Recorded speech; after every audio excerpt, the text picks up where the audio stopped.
F1's back!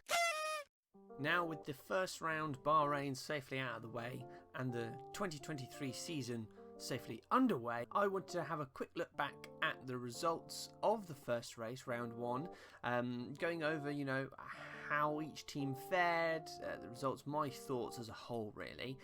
So without further ado, let's get into it. Quick recap to begin with. Looking at the results, we had, of course, P1, P2 and P3 covered by Max Verstappen, Sergio Perez and Fernando Alonso. Spicy podium, well, at least the P3 spot was. Just quickly going through the rest of the finishing order, we have Carlos Sainz P4, Hamilton P5, Stroll P6, Russell P7, Bottas P8, Gasly P9 and Alex Albon finishing off the points in P10. Really good show from him. Points on the first race of the season for Williams. I'll touch on that later. P11 Yuki Tsunoda, P12 Logan Sargent. Again, good showing from Williams, especially given it was Sargent's first race. Magnussen was P13, De Vries P14, Hulkenberg P15, Zhou Guanyu P16, P17 went to Lando Norris with 3 DNFs over the course of the race. The first one being Oscar Piastri with what appeared to be an electrical issue.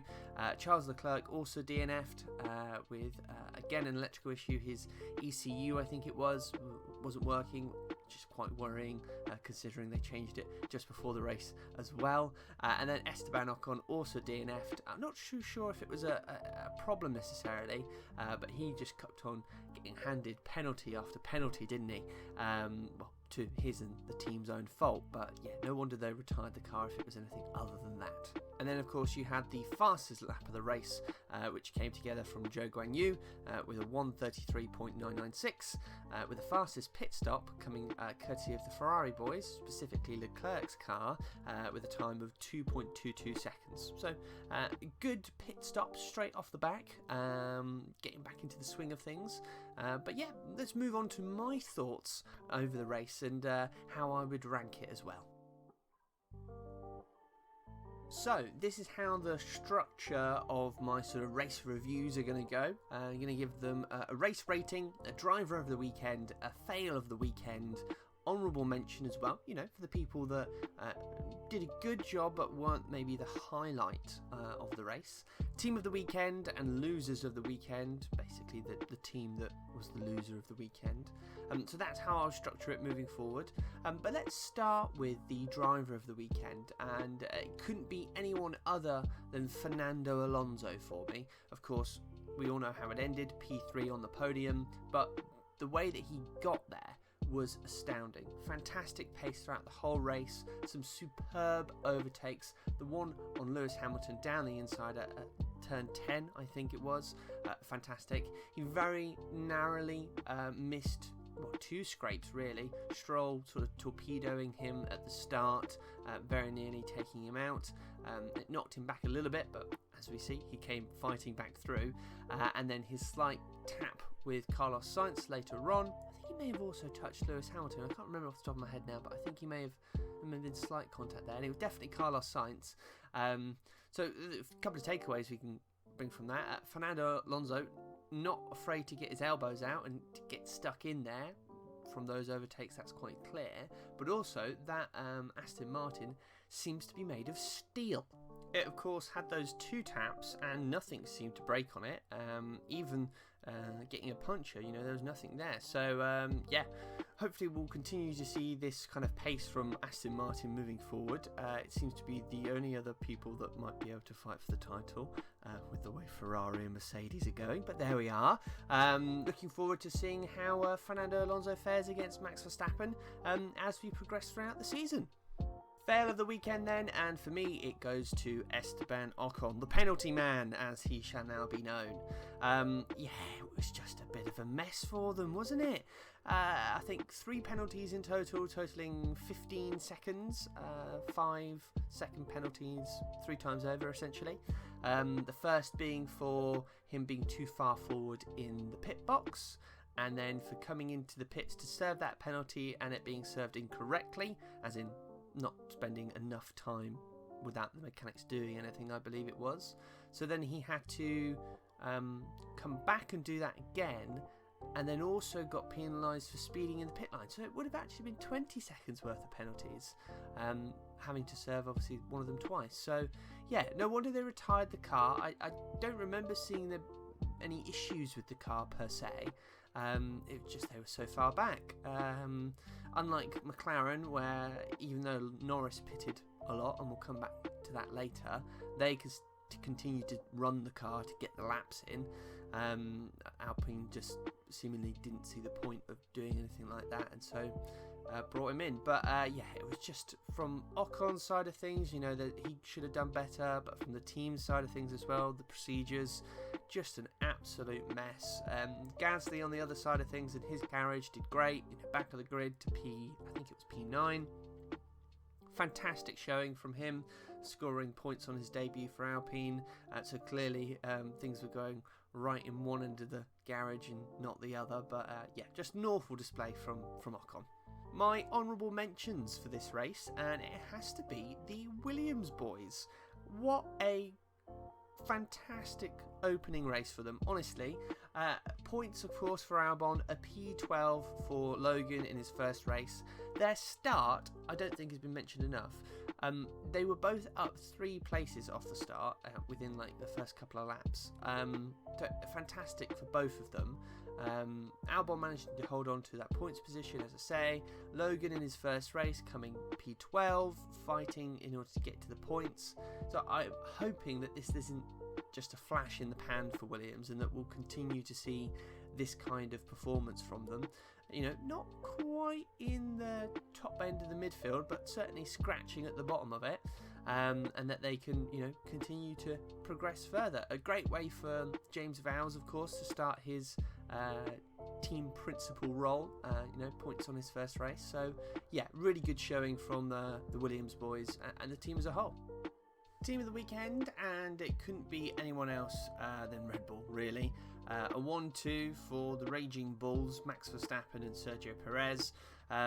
Max Verstappen was just leagues above everyone else throughout the race. You know, they turned down the engines in the later stages of the race to, you know, save on a bit of durability on them. They were that confident that no one was going to catch them, and that they were that far ahead. Bonkers. Interesting reading about it. Apparently there was a bit of back and forth between Max and his engineer about how he thought Perez could catch him briefly, and so didn't want to turn down his engine, and his engineer kind of got a bit sharp with him and said, I'm getting bored of this now, basically, which was interesting to hear. I'm sure if Max hadn't turned down his engine, he would have been even further ahead. Again, I think I read somewhere that either he thought, or maybe someone from the team was quoted saying that he'd be over a minute down the road or something like that. Crazy to think that the pace of the Red Bull might be as strong as that this year. But, you know, they're starting strong. The real question for me is if they will continue their development of the car to make it even better and better and better, or if their development will just be little things, and that they've reached sort of the ceiling of this car really quickly. So it'll be other teams catching them. It'll be interesting to see. But as I say, flawless weekend for Red Bull. From the strategy to the drivers to the pit stops, everything just top notch. Lastly then, it is the losers of the weekend, and it really couldn't be anyone else than McLaren. It was a really bad race for them. The issues from testing seemed to carry over. Not so much in the wheel brow, which was what kept falling off the car in testing, but the lack of pace and, more importantly, reliability. Piastri retired quite early into the race. I think it was on lap 13 or 14, with a electronic issue that they hoped they could resolve by swapping the steering wheel. But when they did that, it didn't resolve the situation, so they had to ultimately retire the car. Norris had a hydraulic issue, which is why he pitted so many times. They kept on having to refill the hydraulics on one of the side pods. That's where they sort of put the tank in to refill that side of things up, and that was hopefully so they could keep that part of the car kind of alive and not sort of wear it down too much, so it could be used in future races. Still a good opportunity, like I touched on earlier when speaking about Ocon, that they got the laps in, especially considering how bad their testing was. But yeah, 6 pit stops for Lando. You don't want to be making 6 pit stops in any race, really. But at least he had some pace at times, but difficult to pinpoint where the team is at because he was constantly on fresh tyres. Well, he didn't change tyres every single pit stop, but he was on more sets than anyone else, that's for sure. Did have a nice little battle with Ocon at the later stages of the race before Ocon retired. That was good to see, and actually outdid Ocon, got him on, I think, down into turn 1, if I remember correctly.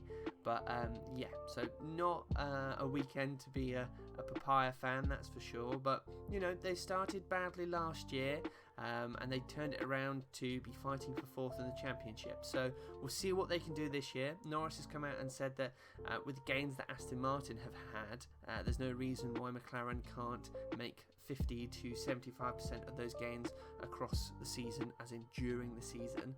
So we'll see if the team can hold up to that. But if I was McLaren, I'd be worried that Norris might be looking elsewhere, or at least having his head turned slightly towards other teams if this performance continues the way it's going. But first race of the season, early doors, we'll see how they can improve from here. Overall then, my race rating is going to be a 7 out of 10. Now this might be because I've been starved of racing, you know, over the winter, and I'm just so happy to have it back going on. But I think it was a decent race, you know, aside from the battle from the lead, which there wasn't one, or for second place that matter, well, apart from Leclerc when he got Checo off the line, but obviously sadly retired himself. Ferrari, they need to sort that out, honestly. Anyway, yeah, some good overtakes up and down the field. The Mercs doing some bits. Obviously, Alonso doing a lot. Lance doing a lot as well. Some stuff going on lower down the field with the Williams boys, as I mentioned earlier. Yuki fighting his way through to P11 as well. So, yeah, I'd give it a 7 out of 10 for now. Who knows, by the end of the season, I might look back and think this is a 4 or a 5 out of 10, but 7 out of 10 for now. So there are my thoughts for round 1, Bahrain, of this year's F1 season. I hope you did enjoy. I plan to do this for every single race if I can keep up with it. But yeah, I'll see you in the next one. Don't forget to like, comment and subscribe. Goodbye.